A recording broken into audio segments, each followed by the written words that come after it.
नमस्कार मित्रों, स्वागत है आपका आपके अपने YouTube चैनल सार्थक स्टडी में, जहां आज हम घटना सार के राष्ट्रीय घटनाक्रम के इम्पॉर्टेंट फैक्ट्स को देखेंगे जो आगामी परीक्षाओं की दृष्टि से बहुत ही महत्वपूर्ण होगा। मित्रों, घटना सार में जो भी घटनाएं बहुत डिटेल में दी गई हैं उनको परीक्षा के लिए सारगर्भित और शार्ट करके आपके लिए यहाँ प्रस्तुत किया जा रहा है, जिसका राष्ट्रीय घटनाक्रम का जो पहला टॉपिक है वो वक्फ संशोधन अधिनियम है। वक्फ क्या होता है, सबसे पहले इसके बारे में जानेंगे। इस्लामी कानून के तहत धार्मिक या धर्मार्थ उद्देश्यों के लिए समर्पित संपत्तियां वक्फ संपत्ति होती है। जो ये विधेयक था, ये जो पारित हुआ है राष्ट्रपति के शासन के बाद, मंजूरी मिलने के बाद, तो ये 5 अप्रैल 2025 को ये पारित हुआ है। ये विधेयक का नाम था उम्मीद। अगर हिंदी में देखें इसको फुल फॉर्म, तो एकीकृत वक्फ प्रबंधन, सशक्तिकरण, दक्षता और विकास।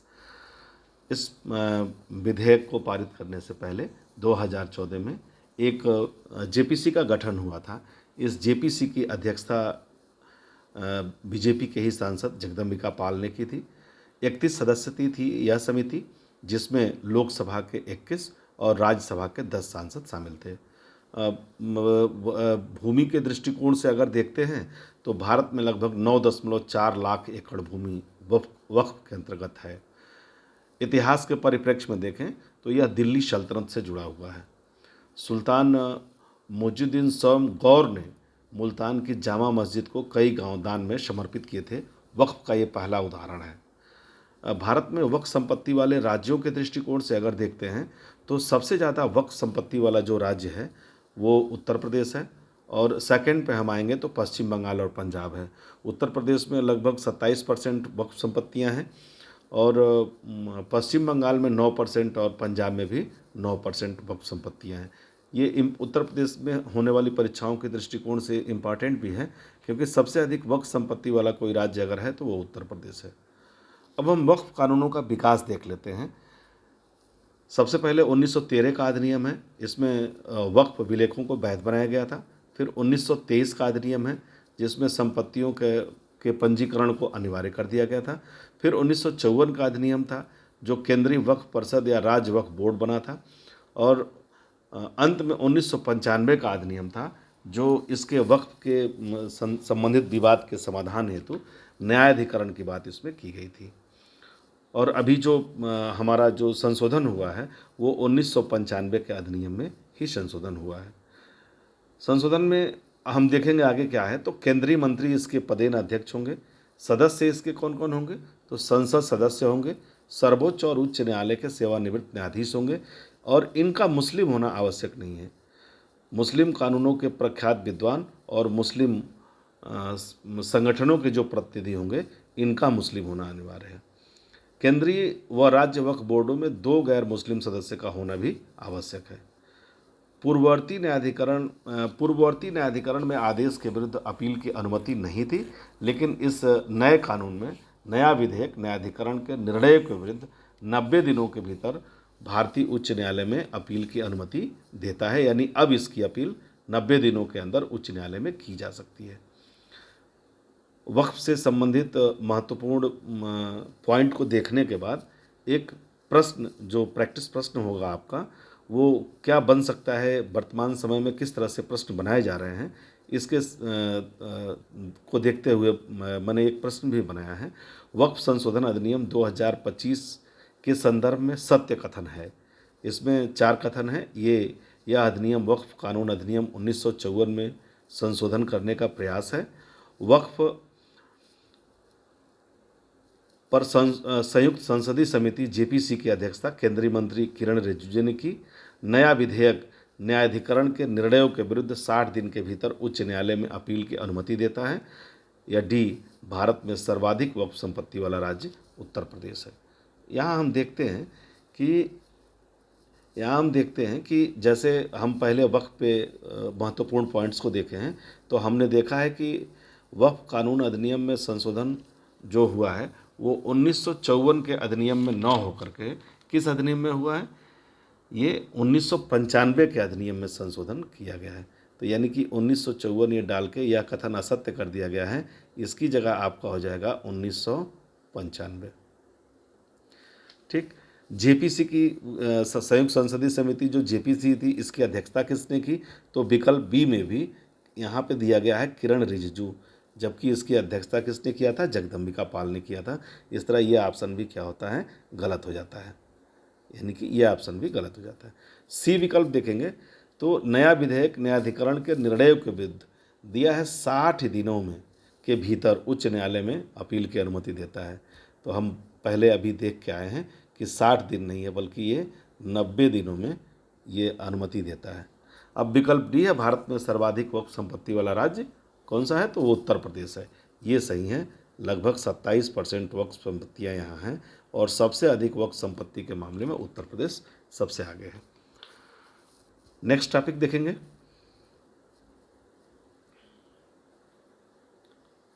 अब यहाँ से कुछ प्रश्न ऐसे भी बनाए जा सकते हैं जो सीधे संविधान में जाके पूछ लिए जा सकते हैं या फिर इतिहास में भी जाके पूछ लिए जा सकते हैं। तो इस को दृष्टिकोण में रखते हुए भी, जैसा कि आजकल का ट्रेंड है, कोई महत्वपूर्ण टॉपिक है और उस पर भारत में विभिन्न तरह की राय हैं, तो ऐसे प्रश्न जो संविधान से रिलेटेड हैं वहाँ से भी पूछे जाते हैं। साथ ही साथ अगर इतिहास से कोरिलेट होता है तो वहाँ से भी ये प्रश्न पूछे जाते हैं।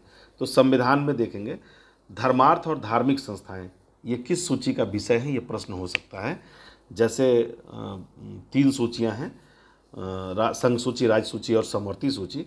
तो धर्मार्थ और धार्मिक संस्थाओं वाला जो मामला है ये किस में आता है? तो ये समवर्ती सूची में आता है।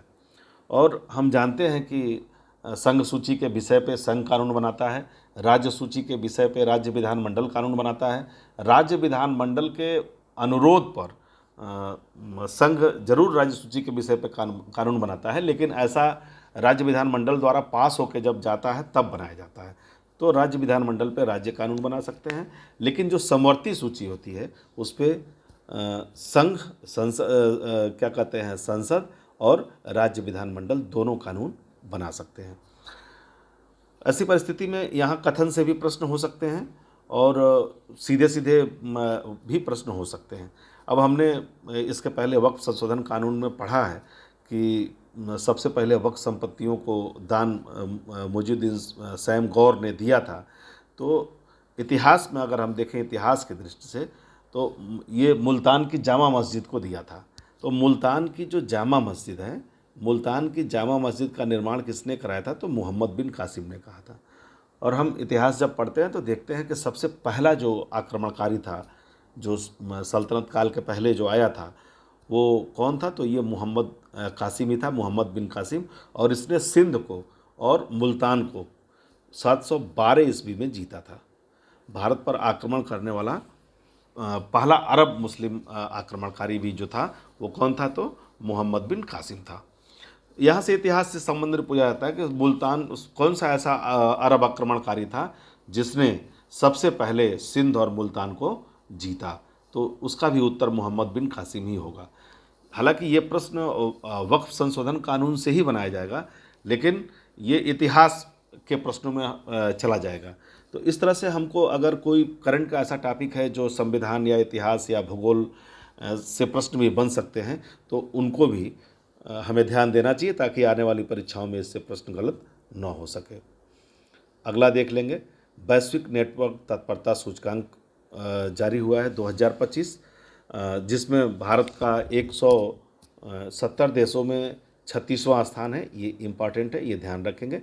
वैश्विक नेटवर्क तत्परता सूचकांक में भारत का स्थान, भारत ने अपने स्थान में सुधार किया है। 2022 में भारत का 48वां स्थान था।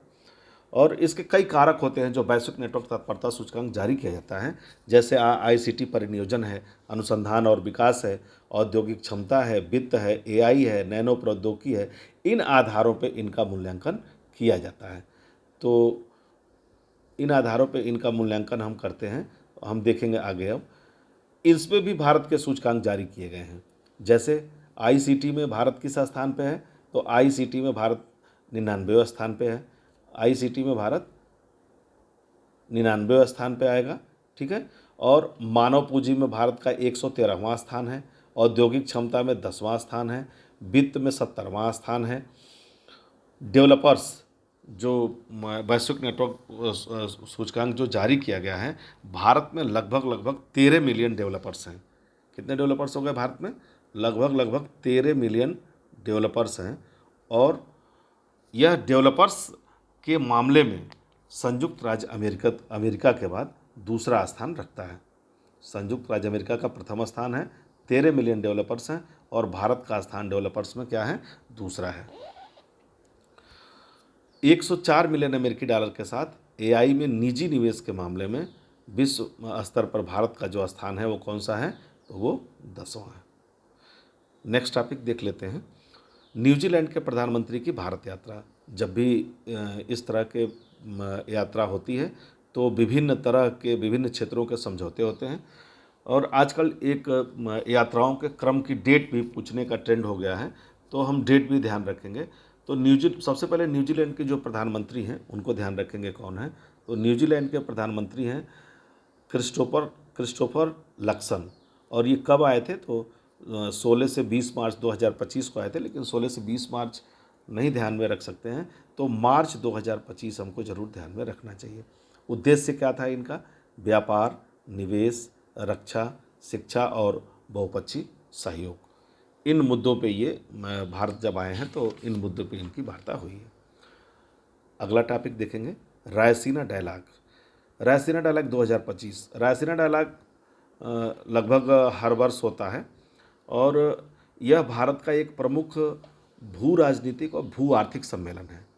और यह कहाँ होता है? तो ये नई दिल्ली में ही आयोजित होता है। ठीक है। उद्घाटन भाषण जो अभी इस बार रायसीना डायलॉग था, उसका उद्घाटन भाषण प्रधानमंत्री श्री नरेंद्र मोदी जी ने दिया था, और उसके मुख्य अतिथि जो न्यूजीलैंड के प्रधानमंत्री थे, ये क्रिस्टोफर लक्सन जी ही थे। ठीक है। इसकी थीम क्या थी? थीम ध्यान देने वाली बात है, क्योंकि थीम भी पूछी जा सकती है। तो काल चक्र जन, इसकी थीम थी काल चक्र जन, शांति और ग्रह। आयोजक कौन कौन थे इसके? तो ऑब्जर्वर रिसर्च फाउंडेशन के सहयोग से विदेश मंत्रालय ने इसको आयोजित किया था। एक बहुत इम्पॉर्टेंट तथ्य इसमें आया है कि दक्षिणी चीन सागर में चीन की गतिविधियों का जवाब देने के लिए भारत स्क्वाड में शामिल हो। ये ऐसी इच्छा फिलीपींस की रही है, कि फिलीपींस की ये इच्छा रही है। फिलीपींस, ध्यान रखेंगे, फिलीपींस की ये इच्छा रही है कि जो स्क्वाड गठबंधन है, ये स्क्वाड गठबंधन जो है, इसमें भारत, फिलीपींस से चाहता है कि इसमें भारत शामिल हो। स्क्वाड के मेंबर्स कौन कौन हैं? तो अमेरिका है, जापान है, ये बहुत ही इम्पॉर्टेंट है, ऑस्ट्रेलिया है और फिलीपींस है। ये 4 देश स्क्वाड के मेंबर हैं। तो प्रश्न बनाया जा सकता है कि स्क्वाड निम्न में से स्क्वाड में शामिल देश हैं, या निम्न देशों में से इस स्क्वाड में शामिल नहीं हैं। और दूसरा इसको जानना जरूरी है कि दक्षिणी चीन सागर में चीन की गतिविधियों का जवाब देने के लिए ये फिलीपींस चाहता है कि भारत स्क्वाड में शामिल हो। मित्रों, घटनासार के राष्ट्रीय परिदृश्य से 4 टॉपिक थे, जिससे जो इम्पॉर्टेंट फैक्ट्स हैं वो आपके सामने ये थे।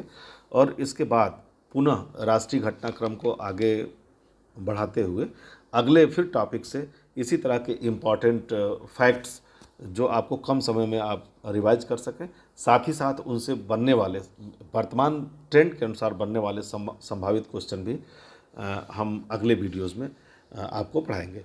धन्यवाद।